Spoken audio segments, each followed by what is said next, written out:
ఆశల ఈ ప్రేమ మంటలనే వెన్నెలగా మార్చును కదా.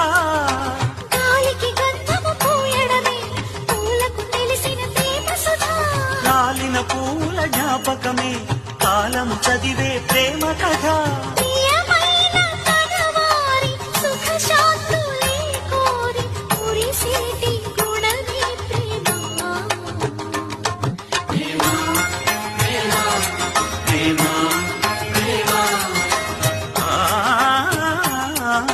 హృదయమనే కోవెల తలుపులు తెరిచే కాలం ప్రేమ.